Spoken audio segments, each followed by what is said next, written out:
Bonjour et bienvenue sur la chaîne L'Actu du Théâtre. On peut dire que 2026 commence très fort. C'était, aux alentours de 3-4 heures du matin quand, les États-Unis ont mené des frappes sur la capitale, mais aussi sur d'autres régions, du pays. On en a entendu beaucoup sur ce qui est un point de bascule dans l'histoire récente, mais assez peu vont au fond des choses de la question du pourquoi. C'est ce qu'on va faire ensemble aujourd'hui à partir d'une analyse du camarade économiste Bernard Gerbier, et vous allez voir, ce n'est pas tout à fait ce que vous croyez. Allez, on attaque.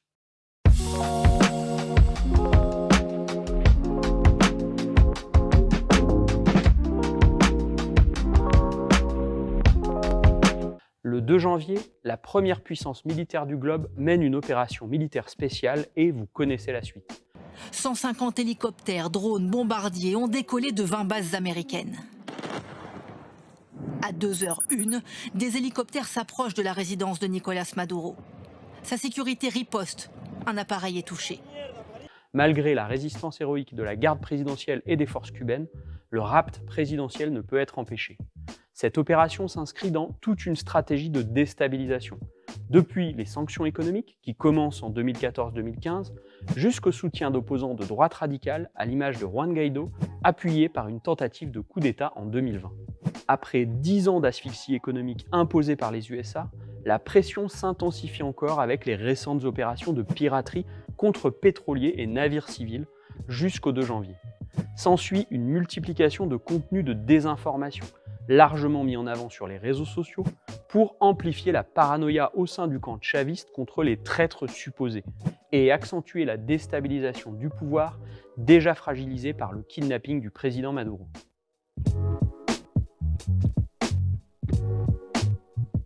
Hugo Chavez. Comment ne pas évoquer le nom de celui qu'on surnomme au Venezuela le nouveau Libertador? Président de 1999 à 2013, il rend au pays sa pleine souveraineté, nationalisant l'industrie du pétrole au profit de vastes programmes d'éducation, de santé et de lutte contre la pauvreté, marchant dans les pas d'un nouveau socialisme. C'est son héritage que l'impérialisme US entend détruire. On va examiner ensemble pourquoi. Ah, ça y est, qu'est-ce qu'on a encore fait? Balayons rapidement l'accusation de narcotrafic. Tous les experts démontrent qu'elle est farfelue, le Venezuela étant largement en dehors des routes d'acheminement. Osé du reste, quand on sait que l'implication de la CIA dans les trafics de drogue, destinés à financer ces opérations secrètes, est, elle, largement documentée. On pourrait aussi évoquer les liens de longue date entre les trafiquants et un certain Marco Rubio, surnommé Narco Rubio, représentant de la mafia cubaine anticastriste de Miami, qui a obtenu la grâce présidentielle trumpienne pour l'un des plus gros narcotrafiquants début décembre. Comme c'est bizarre. Oh alors. Mais alors, qu'est-ce qui se cache derrière tout ça? C'est ce qu'on va voir tout de suite, mais avant ça, on vous invite à soutenir notre travail avec un pouce bleu, un partage ou un commentaire, ça nous aide à rendre visible ce qu'on produit. Et en nouveauté, pour nous soutenir, vous pouvez aussi faire un don en ligne sur le site du TA, déductible d'impôts.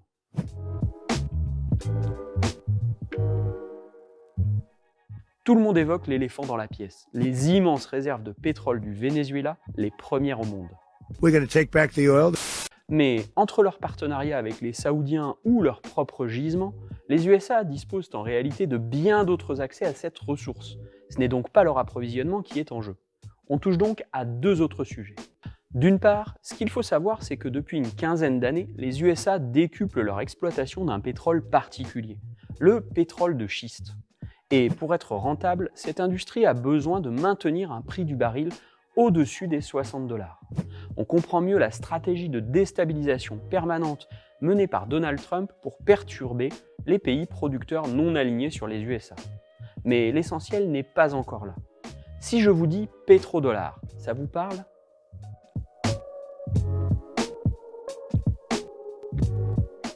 On parle souvent de la domination militaire des USA, mais beaucoup moins de leur domination monétaire. Si les États-Unis peuvent se permettre d'accumuler un des plus hauts niveaux de dette publique au monde, c'est en grande partie grâce à un instrument majeur, le pétrodollar. En 1974, il conclut un accord avec l'Arabie Saoudite pour que le commerce du pétrole se fasse exclusivement en dollars. Ils obligent ainsi l'ensemble des nations à se procurer des dollars pour s'approvisionner, ce qui offre une assise majeure à leur monnaie. Depuis, on peut dire que l'ensemble des peuples de la planète travaillent pour les USA, qui peuvent faire tourner la planche à billets à volonté sans risque d'effondrement.